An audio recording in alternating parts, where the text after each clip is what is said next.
The review-ish starts at 4 minutes.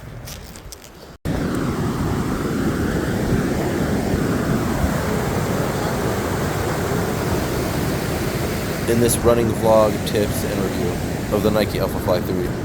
And the real review starts at 17.5 minutes. Onward! Welcome back, Pineapple Leaf, and for this video we are finally going to be reviewing the Nike Alphafly 3.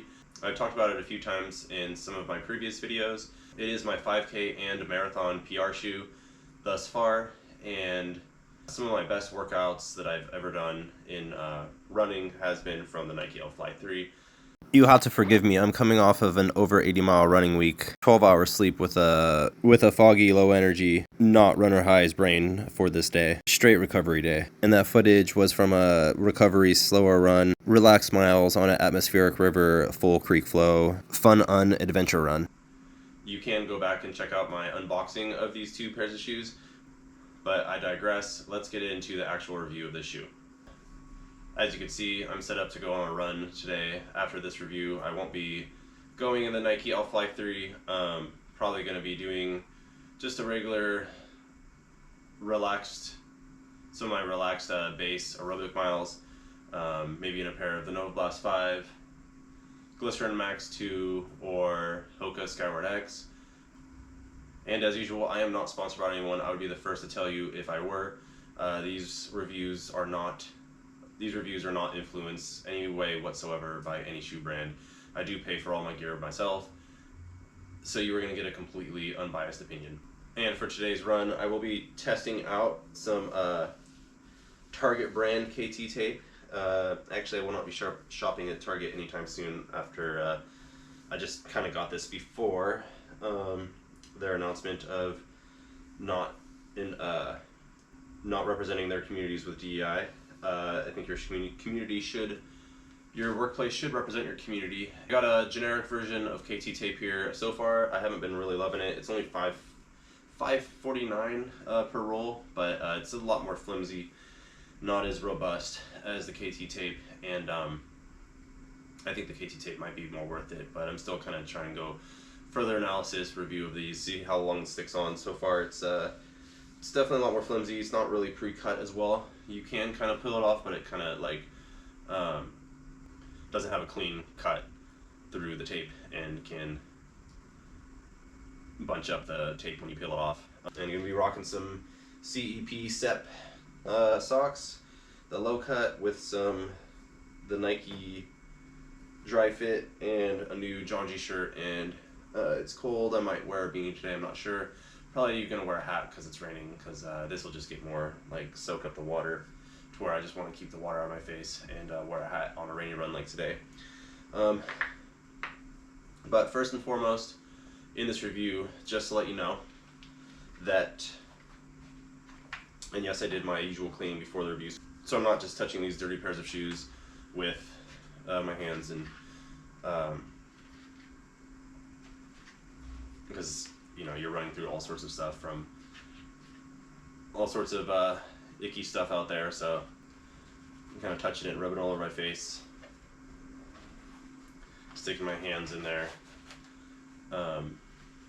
Then I'm gonna build my immunity. Then I'm not gonna wanna, if I'm gonna be putting my hands in here, touching all over the place, and rubbing all over my face, I'm gonna want to make sure these clean. So anyway, for this Nike Alphafly review, first and foremost, to go on along with the stack height, is an amazing. This is a really, for a race shoe, I love how the race shoes nowadays are giving more comfort, even with your more aggressive race shoes, to give you that extra endurance, longevity throughout your marathon, because these are really Nike's top shoe for a fast marathon. And I would say this would be an excellent choice for the half marathon as well. You can't really go wrong with the Nike Alphafly 3 or any of their Vaporflies for a half marathon. This is just going to give you a little bit added support and cushion, which in the long term for a marathon you're going to want. The stack height, heel to toe, is a 40 millimeter stack height in the rear, 32 in the forefoot, giving you an 8 millimeter drop. So this does have like a really good rocker motion for midfoot roll to toe off. A forward leaning, race aggressive, speed intention for a marathon, and as it should. This isn't something you're going to want to do any kind of daily slow miles in. So yeah, I did use these for a long run that I wanted to do a fast long run before my last marathon in CIM December. My next marathon is coming up March 2nd, Napa Marathon. But I used this. This is my training pair because I don't love the Volt colorway, and I just I knew these shoes were going to be amazing. They get great reviews. So I did get a race day pair in the crimson red guava, and I got this Volt for. I just used this for a marathon I did have for the Santa Rosa, and then I'm now using this for my training runs whenever is the Volt pair, and I'll probably keep this, and I'll be using this pair for Napa Marathon. And so these are pretty broken in now at like about 30 miles, maybe. Actually, I think I got like 34 miles on these, and these I have 120 miles about. So I did use this for a long run before that, and it was one of those long runs where and it's normal to have this happen, where I just did not have the energy. I went out ambitious putting this on. I was like, should I put this on or the Super Blast? Because I didn't know if I was going to have the kind of energy and my body catching up for, because I was pretty downtrodden before that marathon, and really kind of like going into that one burnt out versus like feeling good. And even right now, I'm just now kind of at the very end stages of my cold. I ran over 80 miles last week, and in the rain with a cold, so I'm still pretty beat up. I hope, but sometimes you got to get your training in regardless, and that's what happened last time. That's what's happening this time, and trying to take a little bit of a different approach with this one. I'm going to definitely ramp down my miles, but after this week, hopefully feeling more fresh and lively into the next one. Last year I had the best workouts and base mileage that I've ever had, and I only PR'd by 51 seconds, and I feel like if I would have properly went into it feeling better instead of more burnt out to where I'm running more in my taper phase, I would have PR'd even more. But yeah, these shoes are really designed for your peak personal best marathon, and so they are not the best for training daily miles. If you're doing a workout long run and you don't want to lose your pop, so my advice is I wouldn't be running a ton of miles in these for daily miles.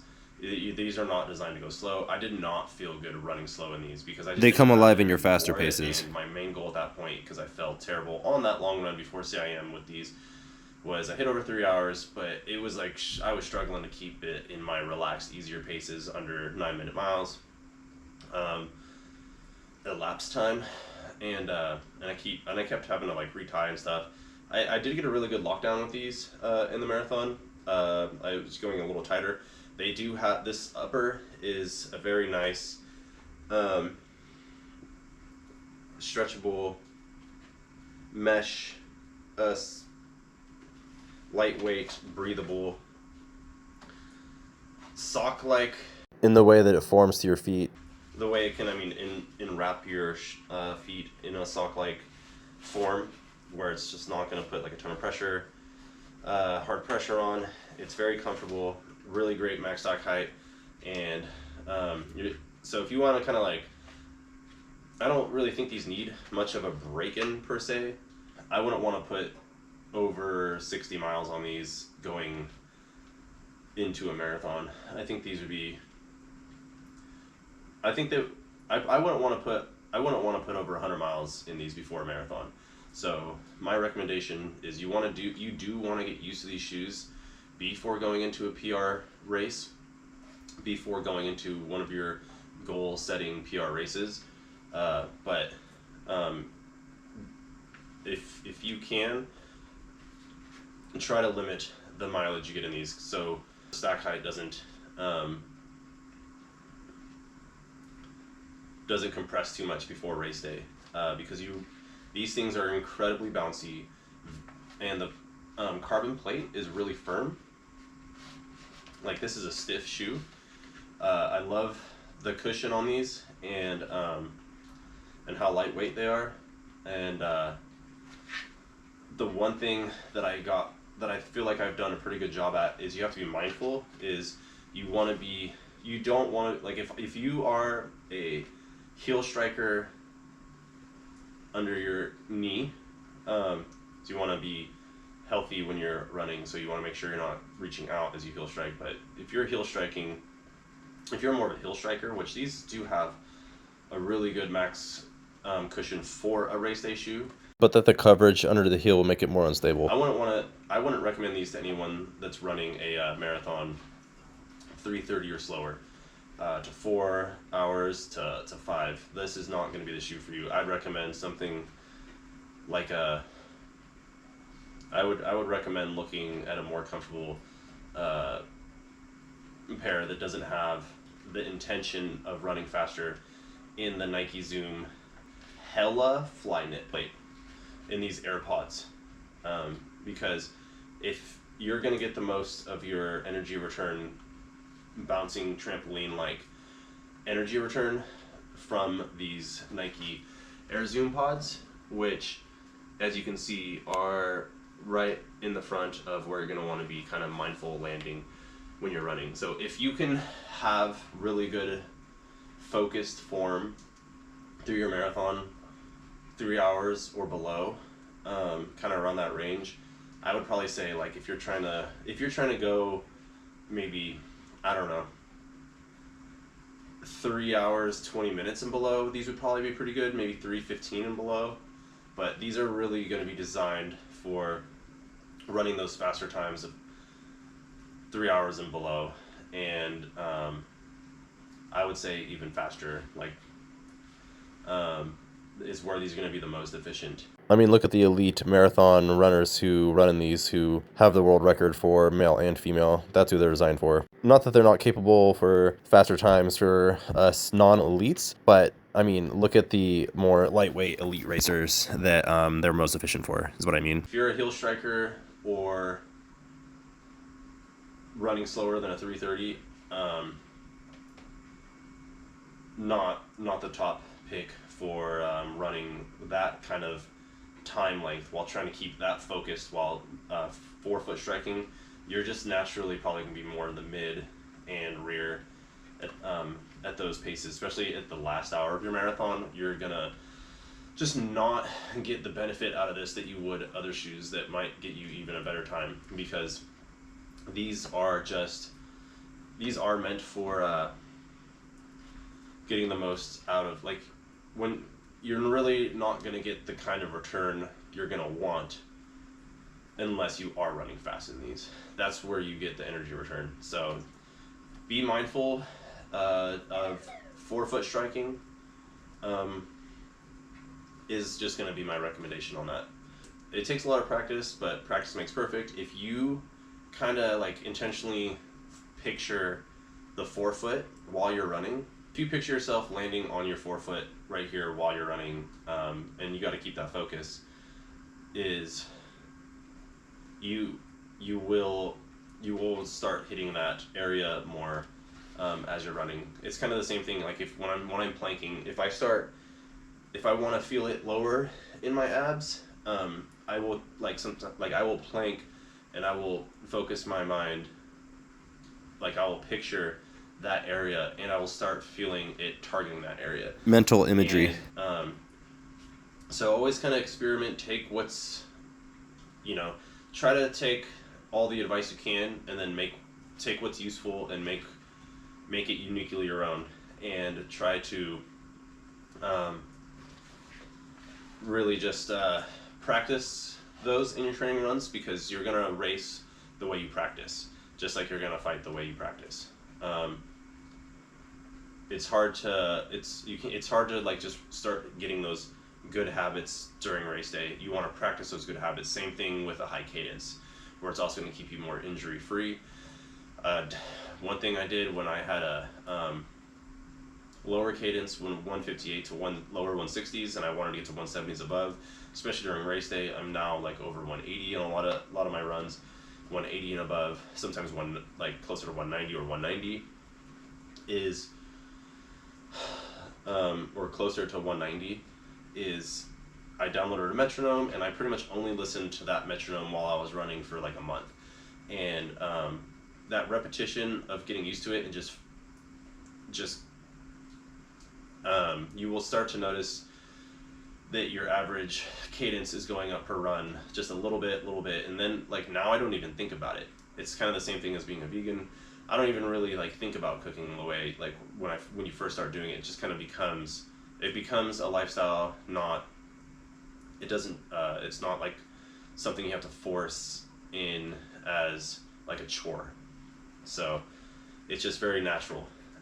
Just sometimes it's kind of like when martial arts, you're very stiff, and you're like, and when you overthink too much, you become more like stiff, which is not. You want to be fluid, and after a while, you're like Bruce Lee says, like, fist moves all on its own. You are fluid and don't have to think about it. In running, these concepts can be applied all throughout your life.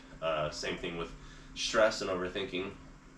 Like if you look at how tense someone is, like at the beginning of a race on a race line, when they're sitting there like super stressed, that like if you're not relaxed, like I mean you're probably already wasting a mile's worth of energy right there, like just like stressed and tensed out for like 10 minutes and just like in a like race pose, like what do you like, you're just I get it's good to have like a sense of urgency, but like you want to have that confidence. Great examples. Look at how the best runners and cyclists make it look easy when they're racing at unworldly speeds. Have that confidence in yourself to be able to fluidly save that for when it's time, like it's go time, because you play best when you're having a good atmosphere and when things are in a good positive forward motion. Body in motion stays in motion. Same thing goes in a teamwork environment. For me, they're very accommodating, a lot of room up in the forefoot. I would say that these enrope my feet pretty much like a sock, like not too loose, just form-fitting and tight enough to where they're gonna hug all the right places, to where they've made these accommodating. There is some nice for a race day shoe heel arch support, which I appreciate because I have high arches.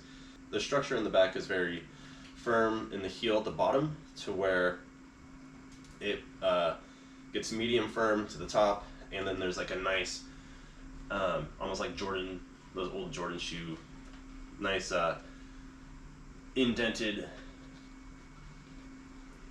medium to thick cushioning in the back of the heel that is gonna keep you secure, that's more stiff, to where the stuff that doesn't need a lot of form is gonna be a lot more thin and lightweight up front. And I love these sawtooth laces by Nike. You really only have to tighten once if you get your lockdown correct at the beginning of the race. So once you get these locked in, you're going to be pretty much set the whole race. I love Nike's laces, are probably my favorite, although I haven't tested every race shoe. I would have to be spending quite a lot of money to do that. There are some other shoes that are on my radar that I do want to test, but I digress. So I can't really say too much about the lacing. This kind of firm cushion bounce is really gonna keep you fresh throughout the race, in my opinion. I know some people think it's very aggressive and whatnot, but I love them. The Nike Alphaflys to me have always been fairly stable, but this is probably the most stable pair of running shoes for Nike that I've seen in the Alphafly race category. And the front, also on the top, it does have more structure here, to where if you do hit your toes on something, it's going to protect your toes a little bit. The mesh is very thin until you hit the front and covers like the tops of your toes while you're running. So the fly plate, that Alphafly plate, is very stiff and gives a lot of energy return. And these Nike Air Zoom pods are placed quite nicely in where you would want them to be in a energy return race. So what I can say about the shoe is, like, if you come from a cycling background, these are going to be kind of like your top tier Trek Amonda race bike versus something like a low tier Madone endurance everyday mile bike. This is the top tier peak PR fast training workouts PR from keeping your feet protected, max cush comfortable, to from your fast long runs to your workouts, fast long run workouts to race day PRs. This is your top road racer versus, let's say, a beach cruiser. So if you're coming from a beach cruiser pair of shoes and you haven't tried a race day shoe, this is not gonna disappoint. You're gonna love these. This is the shoe that I would recommend most from this date that is gonna carry you from the start to the finish line. This knit upper is extremely light. It is the most breathable upper maybe that I have, and it's just extremely lightweight, and I love it. Like I said, it does Enclose. foot like a sock, perfect form fitting. It really complements the technology that goes into the shoe. The only thing I can say is, like my Napa Marathon years ago, was these are going to be great for dry, hot runs. They're extremely breathable. They're going to let all the air in, keep your feet definitely more dry. But since if you have like a rainy race day, like I had that one day where it didn't rain the whole time, but it's something that is going to be a little more difficult. I mean, even with shoes that don't let as much rain in, water in, is you just got to be mindful of that, because you don't want any blisters while you're running, especially while you're running fast and you're getting all that water in. That is something I would recommend maybe getting some blister tape for if there's a chance of rain on race day. So like I said last time, I had wet feet last Napa Marathon. I ran in a pair of Alphaflys. I think it was the Alphafly 2, and or it was I think it was the first Nike Alphafly. It was the orange pair, and it was the most brutal marathon I had, because I was running with the worst blister, a worse one that I had in my Santa Rosa Marathon, because it was like earlier on, and so it was one of my slower marathons. I ran at like a 3:21, and which isn't bad at all, like but it's a good marathon. It's just not what I was going for. It was just, I went into it undertrained, and finding that happy medium of overtrained to undertrained is really hard. But yeah, this shoe, if this is gonna be great for those spring to fall marathons, 100%. I couldn't recommend this more for the upper and everything else on this shoe. Yeah, so this one piece Atom knit upper really just hugs your shoes perfectly for kind of like a sock, like I said. Just the way it keeps the structure and agility of the shoe, locking you down in comfortably with that lightweight, the way it is nearly see-through in the top areas, to medium light under the lacing, so that the lacing doesn't cinch into your metatarsals, to the way that the thicker structure to the heel is that keeps you locked in, and the more protective part of this one knit upper one piece. It really hugs Enrobes your foot, keeping the structure into a nice overall lockdown that is going to keep your foot secure and structured while you're running. because with a more lockdown fit, you are going to feel more nimble because you don't want to slide around too much, obviously, hence the blisters as well. So I do like how you're not going to get really the swelling of the tightness in the front, like, because it is a little more accommodating up front. Like, they actually made a comfortable, more accommodating shoe for people's feet.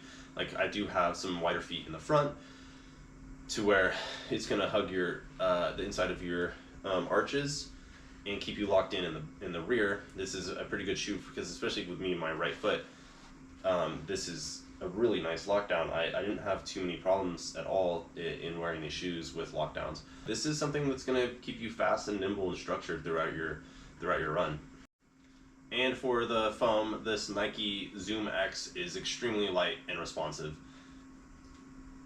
Nike is really on point with this Zoom X foam. It is very lightweight and responsive. And you can actually see the line of the plate in this shoe.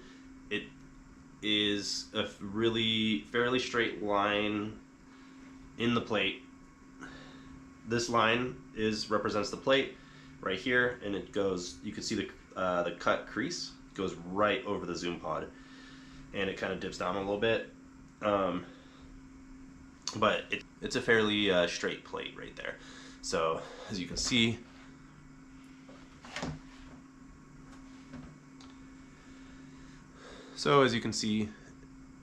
right here is what I'm talking about. That line goes right over the top.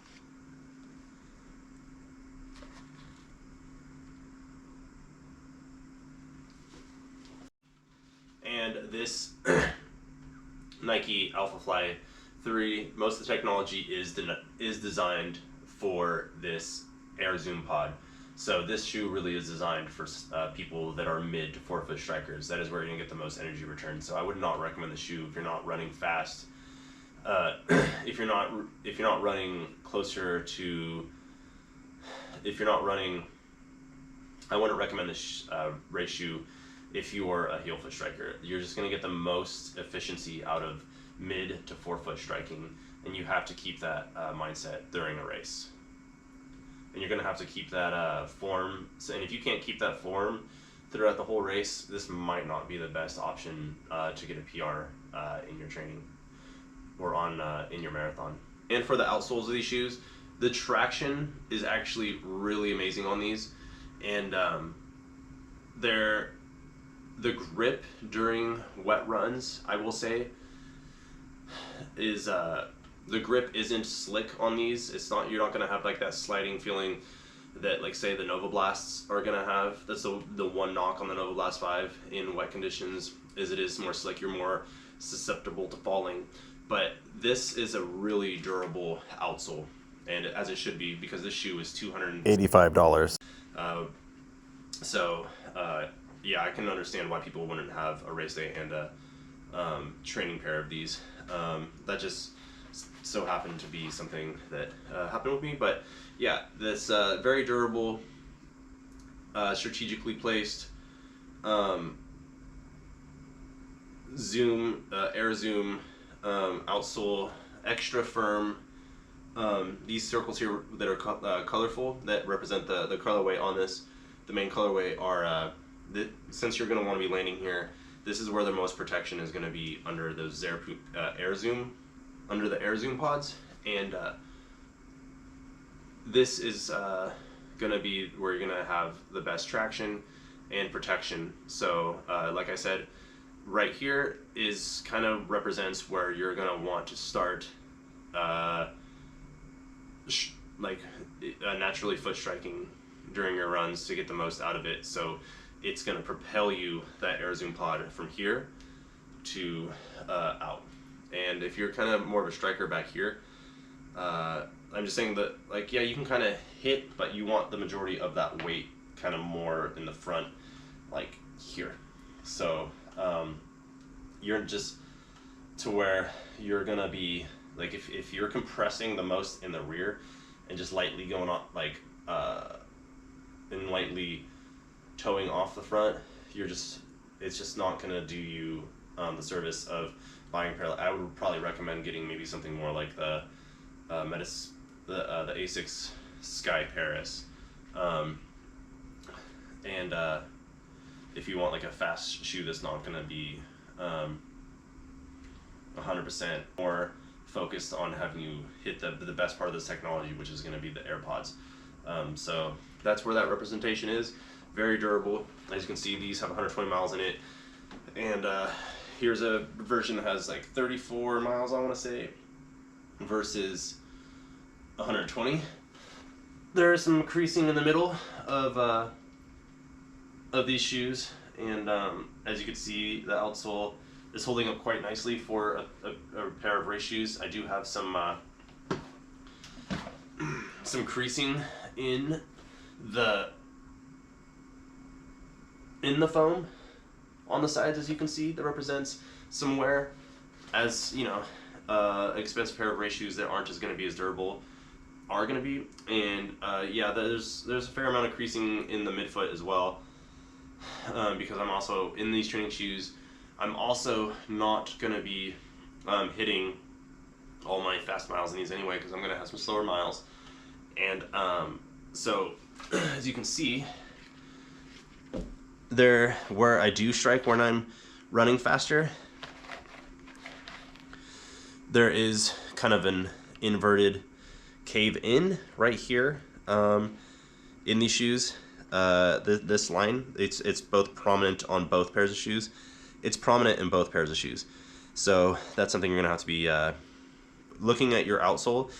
You can tell where you're striking on your shoes and where the most wear is, and what kind of runner, heel to forefoot, mid striker or midfoot striker you are. And so you're not going to want to be running on trails, because that's going to really damage your Alphafly plate. As you can see, I got it scuffed up a little bit. Nothing too bad. It's not going to mess with the integrity of it too much. But I did get some stuff lodged in here in my training runs.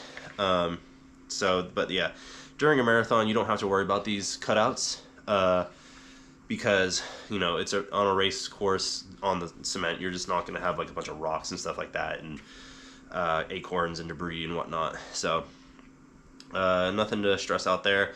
But during training, you're going to have to be cognizant of that. You're going to have to be aware of your where you're running. So I think this does represent how durable this is. There's still quite a lot of life on the grip of this outsole, and I can see that at least during my faster miles, I am mid to forefoot striking, as represented by the mid to forefoot of this outsole in the middle.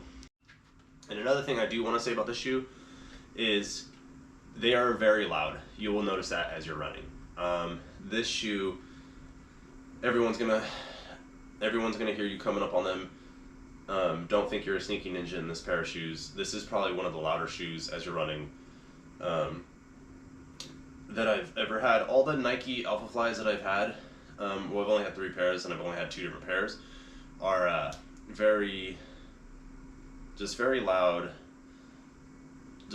shoes.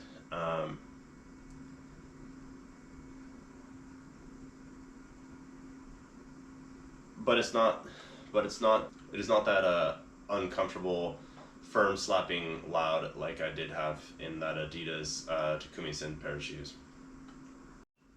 Yeah, so don't think you're a sneaky ninja trying to come up on anyone, trying to overtake them in a race. There's plenty of times where I've heard people running up on me because these are just the loudest pair of shoes that you're going to hear in the marathon, or any race day, or even in training. So it's actually they're definitely a louder shoe for sure. And like I said, I've done my I will usually do my warm-ups and some cool downs in these shoes. So I've done some slower miles in the Nike Alphafly 3. You're just not getting the most bang for your buck out of this shoe that you would be out of another pair of shoes. So you're really wasting your money and energy if you're trying to run slow miles in these. I will say that these really liven up, and these are intended for race day. They're intended for fast miles, so that is what I recommend for these. And yes, I do recommend these shoes for sure, 100% without fail. These are the best right now. It is worth the money, for me at least, to spend the money on at least one pair of nice race day shoes.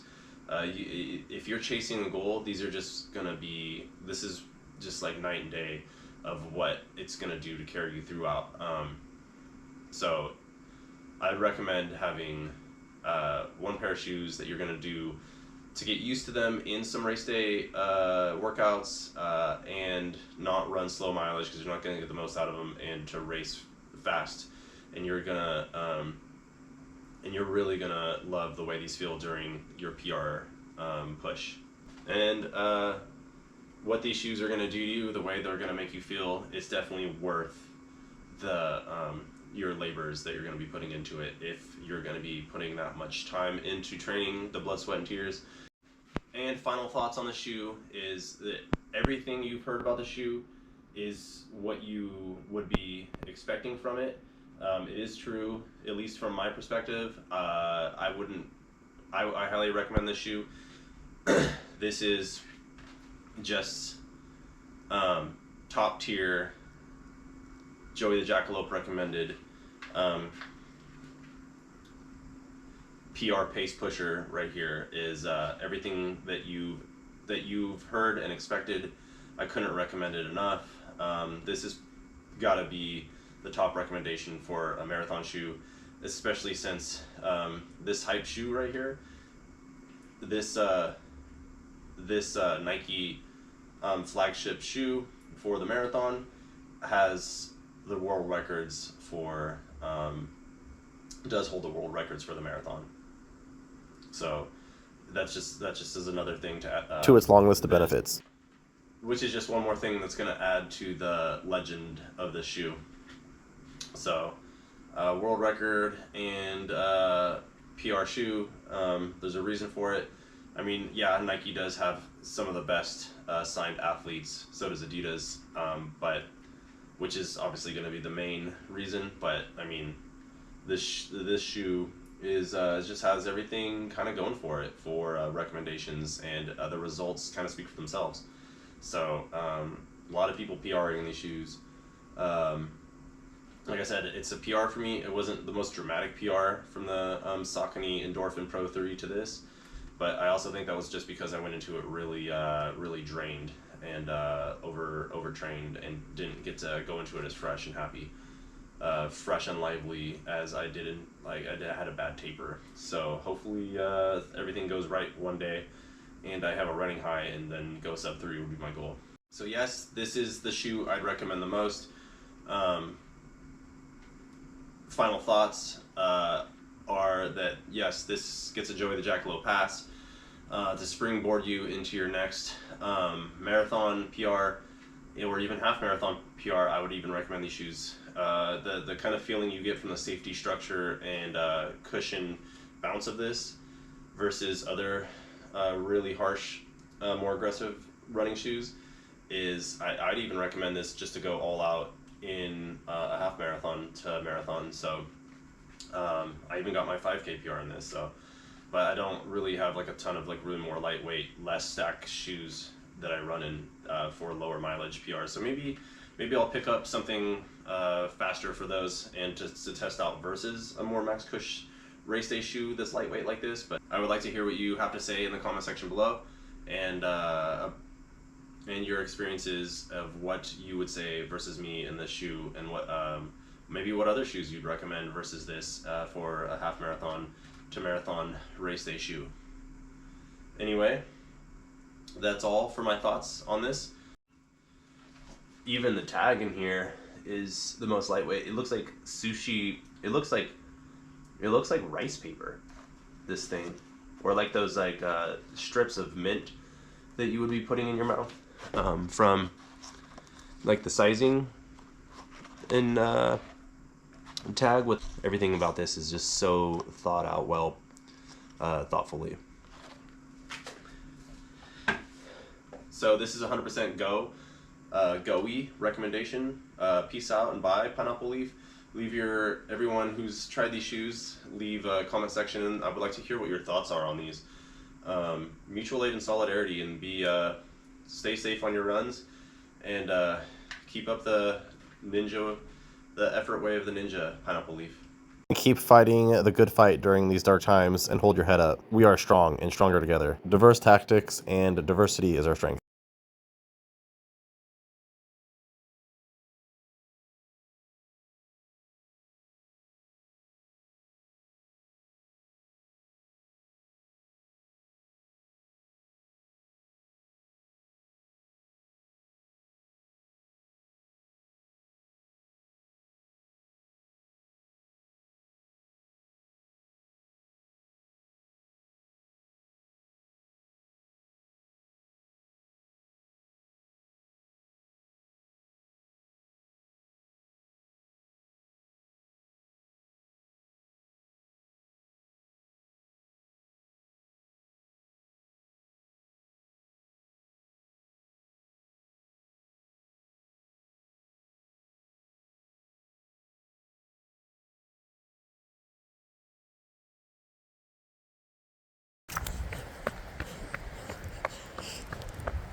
Krogno-Magnus Bigfoot Neanderthal about to kerplunk you with a boulder if you invade his privacy with a camera. Sweet Angel.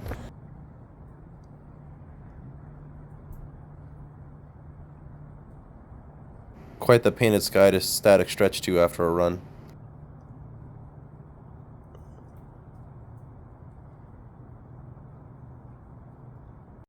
Been saving this from the feed. Superfoods, protein shake blend. A lot of greens, whole food plants in here to recover from, and a lot of protein.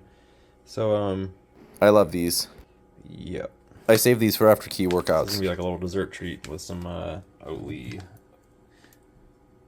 chocolate oat milk. I'm kind of saving this for after a good run, or after my longest long run, which will probably be next week. But yeah, appropriate for today. Hell yeah.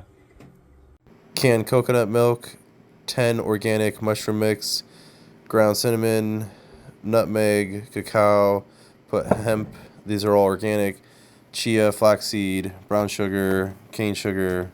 And to water down the consistency, I added some vanilla soy milk, some vanilla extract. With organic vanilla. I've never tried this, so I added some of that pistachio milk in there. I already talked about that. And I added the rest of this black sesame milk. Very alt-goth. After a 20.6 mile long run at relaxed pace, getting some proper nutrition, pluck these bad boys off a tree. I got that long reach. I'm not vertically challenged, so I was able to get the plumper, juicy ones at the top. Mandarins at the top. Got a bunch of rice, super grains, which is like quinoa, millet, and God, what else? Some other stuff in there. Red lentil. Pineapple, Belgian endives, bok choy, green onion, and extra firm tofu. So cooked with water and olive oil. I'm starving. Can't wait to get some good recovery in. Oh, I got some Japanese barbecue sauce, some seasonings and stuff, and some soy sauce. Might put some more sweet in there. The pineapple should do it right, though. We'll see. And there is just way too much goodness in here from Trader Joey's to list it all. But you have to trust me, this was a rad life meal. Who wants to sign my petition to change the name from Trader Joe's to Trader Joey's? It's way more suey. For a suey post like that. Be out there with a petition, table signatures.